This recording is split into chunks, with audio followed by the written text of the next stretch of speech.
네, 안녕하세요. 와주스키입니다. 시장이 이렇게 하락을 크게 하니까 이제 비관론 입장들이 또 눈에 보이더라고요. 일단 기본적으로 저는 애널리스트들의 의견은 잘 보지 않습니다. 왜냐하면 이제 뭐 어쨌든 이분들은 증권 쪽에 종사를 하시기 때문에 주가가 올라가야 고객들이 투자를 하고 그리고 그걸 가지고 수수료를 발생시킬 수 있어요. 그러니까 증권사의 수익을 발생시킬 수가 있는 거죠. 그래서 긍정론을 많이 펼칩니다. 아주 비관적인 이야기는 하지 않아요. 그래서 이제 저는 애널리스트 분들의 이야기를 듣지는 않고요. 이제 제야에 있는 분들의 이야기, 뭐 블로그라든지 뭐 아니면 다른 자료라든지 그런 것들을 좀 보기도 합니다. 그래서 지금 시점에서 이제 폭락론과 상승론에 대한 이야기를 제가 어젯밤에 11시 45분에 카페에 글을 올렸습니다. 그래서 이 글을 아직 많이 안 읽으신 것 같아서 지금 시장에 대한 상황을 좀 판단하시려면 이 글을 한번 읽어보시길 바라겠습니다. 어제 제가 썼는데 이걸 좀 요약하면서 제가 이야기해 볼게요.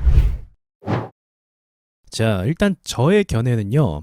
몇 번 말씀을 드렸지만 여기 나와 있습니다. 이제 코스피 200 쪽에요. 세력들이 1차 파동으로 좋기 때문에 지금 1년 보합을 갔죠. 우리가 1년 보합을 갔습니다. 그래서 2차 파동에 대한 가능성을 저는 보고 있는 거죠. 제가 봤을 때는 2020년도 9월에 바이오가 쭉 상승했잖아요. 그럼 이 바이오가 상승했으면 바이오 거품이 꺼지면서 보통 증시가 꺼집니다. 2015년도 그랬고 2017년도도 그랬었어요. 바이오가 코스닥을 이끌었지만 결국 바이오가 더 이상 호재가 없으면 증시가 떨어진다는 거죠. 그런데 이 9월 이후에 이게 떨어지지 않고 11월부터 코스피 200이 큰 상승을 하면서 코스닥도 따라갑니다. 이때 코스닥 종목들의 수익이 좋진 않았어요. 우량주만 상승했다는 거죠. 그래서 삼성전자가 상승하니까 이때부터 개인 투자자들이 또 굉장히 한 번 더 크게 유입되는 시장 상황을 우리가 맞이를 했습니다. 그리고 나서 지금 1년이 지난 거죠. 그 시간 이후로. 그래서 저의 견해는 이 1년 보합을 줬으니까 이 매집을 근거로 상승을 하면 1차 파동 때보다 2차 파동이 더 세거든요. 2차 파동의 상승이 더 강하지 않을까. 그러니까 1차 파동이 매집이라고 한다면 당연히 2차 파동은 1차 파동의 두세 배 정도는 가야 되는 겁니다. 그러면 만약 그렇게 되면 코스피가 대세 상승으로 갈 수 있는 가능성도 열리는 거죠. 일반적인 상황에서는 이것이 불가능해요. 그런데 세력들이 작정하면 갈 수 있는 거죠. 그래서 저는 세력 수급을 받기 때문에 이 말씀을 드리는 거고요. 자, 이 자료를 보시면 이게 뭐냐면 이 초록색과 빨간색 선 안에 일반적으로 증시가 들어와야 일반적인 가격 수준을 유지하고 있다는 거예요. 자, 2008년도 서브프라임 당시에 살짝 이탈한 게 보이시죠? 예, 살짝 이탈해서 이제 주가가 과열됐다라는 거예요.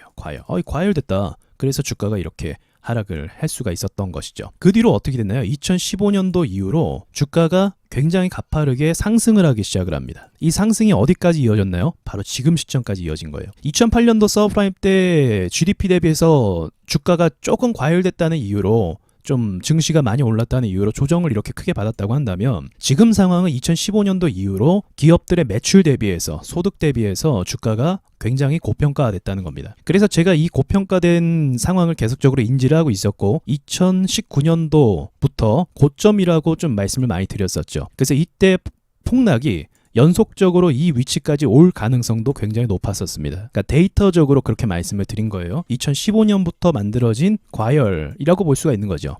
데이터적으로 과열. 그리고 이제 호재가 없고 악재가 등장을 했죠. 코로나라는 이 악재가 등장했기 때문에 하락을 할 수 있다. 그래서 폭락론을 주장하는 사람들이 대부분 이런 데이터를 근거로 이렇게 이야기를 합니다. 이 거품이 빠지게 되면 이제 이 GDP 범위 안에 들어오게 될 것이고 낙폭이 아무래도 힘이 있다 보니까 누르는 힘이 있다 보니까 이전의 수치까지도 올 가능성을 충분히 볼 수가 있는 거죠.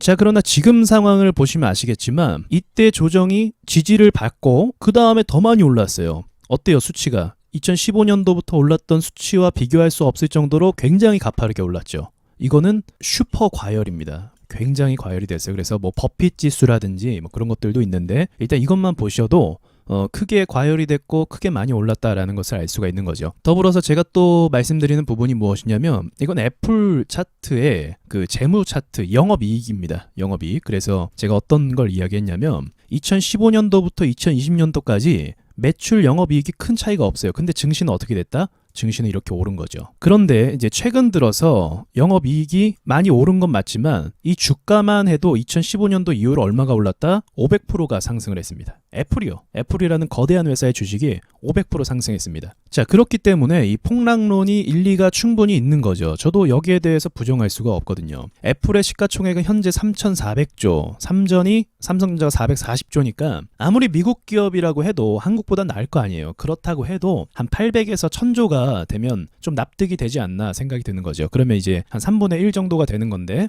그렇게 3분의 1 정도로 떨어지면 제가 봤을 땐 적정한 가격이라고 생각이 드는 거지. 그러니까 한 3분의 1 정도가 되려면 요 정도 2019년도 지금 매출도 늘어났으니까 이 정도가 좀 적정한 수준이 아닌가 생각을 하는 거죠. 근데 지금은 그 차원이 아닌 거죠. 그래서 저의 입장도 두말할 거 없이 거품이다라고 말씀드렸고, 지금 한참 주목받고 있는 테슬라 같은 경우도 이게 테슬라 재무 차트예요. 계속 적자를 냈다가 상승했는데 이게 얼마나 상승했다? 1300% 상승했습니다. 다 2년 정도 만에요. 그리고 이제 현대차 영업이익과 이제서야 비슷해졌어요. 현대차랑. 그러니까 포드나 미국의 자동차 회사들하고는 아직도 영업이익은 견줄 만한 수준이 아니에요. 물론 전기차라는 특수한 상황이 있고 미래지향적인 부분이 있지만 완성차 업체들도 앞으로 다 전기차를 만들 겁니다. 그럼 그 상황에서 또 이 테슬라가 선방을 할 수 있을 것이냐, 뭐 그런 부분에 대한 의문점은 품을 수가 있죠. 아무튼 뭐 이것도 거품이라는 것은 부정할 수가 없죠. 그래서 여기까지만 보면은 이제 미국 증시가 과열이고 나쁘게 이야기하면 굉장히 위험한 것도 맞아요. 여기 이 데이터만으로 놓고 보면 굉장히 위험한 거예요. 근데 왜 이 가격을 받치고 있냐? 다들 아시겠지만 전기차나 친환경이죠. 쉽게 얘기하면 친환경이나 이런 걸 많이 강조하고 있고 정부가 지원을 하고 있고, 그리고 부채를 통해서 돈들을 부양하고 있기 때문에 그렇습니다. 그러니까 미국 같은 경우가 최근에 그 금리 인상이나 채권 매입을 줄인다고 했거든요. 그러니까 무슨 말이냐면 회사채 매입을 줄인다고 했는데 이제 회사들의 좀 안 좋은 회사들까지도 이제 쉽게 얘기하면 채권을 매입해줘서 돈을 빌려줬다라고 보시면 됩니다. 근데 이제 그걸 줄이겠다라는 거죠. 그러니까 지금 증시가 오른 이유가 그 채권을 다 매입해줘서 회사들이 부도가 나지 않도록 받쳐줬다는 거예요. 쉽게 이해가 되시죠? 그러니까 부도가 안 나니까 주가가 어떻게 돼요?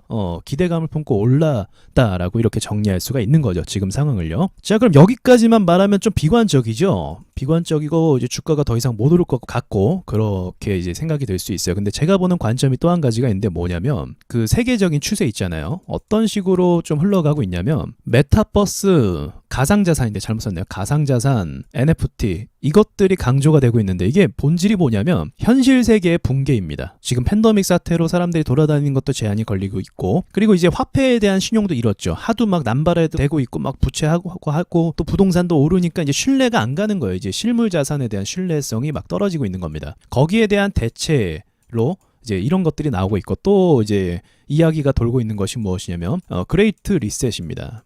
뭔가 거대한 것을 초기화하겠다라는 거죠. 아무래도 금융제도가 좀 될 수 있을 가능성이 있어요. 그래서 이쪽으로 분위기가 막 쏠리고 있고 이쪽으로 자산이 상승하는 게 맞아요. 그래서 지금 포인트가 뭐냐면 어쨌든 사람들의 돈에 의해서 증시가 또 움직일 수 있는 거잖아요. 오히려 지금 인플레이션을 걱정하고 있지만 저는 인플레이션이 호재가 될 수도 있다고 봐요. 왜? 원자재 가격 오르고 있죠.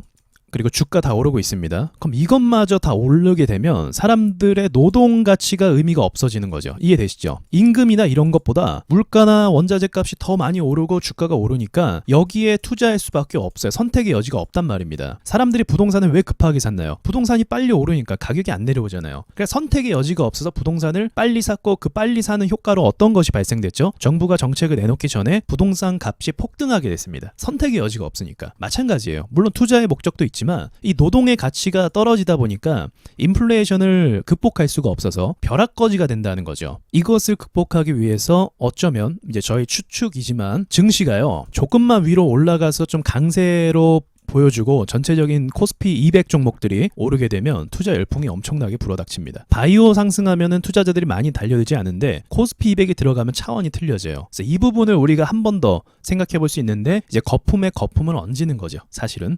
자, 그리고 지금 주목해야 될 게 뭐냐면요. 미 증시가 이 거품인 건 맞아요. 그런데 또 주목해야 될 건 지금 애플도 그렇고 영업이익이 상승하고 있습니다. 전체적으로 미국의 우량 주식들이 시가총액의 큰 회사들이 영업이익이 상승하고 있어요. 그럼 제가 말씀드렸죠. 영업이익이 상승하고 돈을 버니까 뭐 한다? 금리 인상을 한다는 거죠. 영업이익이 앞으로 계속 늘게 되면 어떻게 되냐? 주가가 더 오를 수도 있어요. 왜냐하면 HMM 우리나라 코스피 주식 중에 하나였죠. 이 주가가 영업이익을 토대로 계속적으로 상승했습니다. 긴 시간 동안. 코스피의 장점은 영업이익을 타고 오르잖아요. 그러면 더 크게 오를 수 있어요. 작전주 같은 경우는, 소형주 같은 경우는 잠깐 반짝이는 재료와 가지고 영업이익과 상관없이 오르는데 코스피 종목은 영업이익을 토대로 오르게 되면 장기간 랠리가 가능하다는 거죠. 그래서 현재 박스권에 있죠. 한국 증시가. 그리고 저항 매물이 변수가 있긴 합니다. 지금처럼 저항 매물 때문에 폭락이 나올 수도 있어요. 매물이 오르지 않으니까요. 저항 영향을 받는 거죠. 도망치고 싶은 거죠. 그러니까 예측하기는 물론 어렵겠지만 미국 기업들의 실적과 한국 기업들의 실적이 증시에 반영이 되면 아직 반영이 안 됐다고 보거든요. 한국 기업들은. 그러면 이제 상승의 여지가 생길 수도 있다라고 저는 이렇게 보고 있는 거죠. 그리고 지금 또 하나 특이한 점이 무엇이냐면 지금 상황이 어떤가 개미들을 나가라고 압박하는 시장입니다. 말도 안 되는 일들이 계속 벌어지고 있어요. 여러 종목 가운데서. 최근에 일어나는 일들을 이제 제가 언급했지만 비정상적입니다. 이런 일 없었어요. 그동안. 시장에 질리게 만들고 있고 시장을 불신하게 만들고 돈을 빼도록 유도하는 것처럼 보이더라고요. 자, 폭락이 온다면 어떻게 하고 싶을까요? 세력들이 폭락이 올 것 같아요. 그럼 어떻게 하고 싶어요? 좋게 보이게 만들고 싶겠죠. 상승시킨 다음에 투자자들을 유인해서 나가게 만드는 게 기본적으로 세력들의 전략이에요. 좋게 보이는 상태에서 나가게 만든다는 거죠. 그럼 상승이 기본인데 지금 상승이 됐냐? 아직 상승이 제대로 된 게 없다는 거죠. 그래서 이런 상황에서 나가면 개인 투자자도 나가면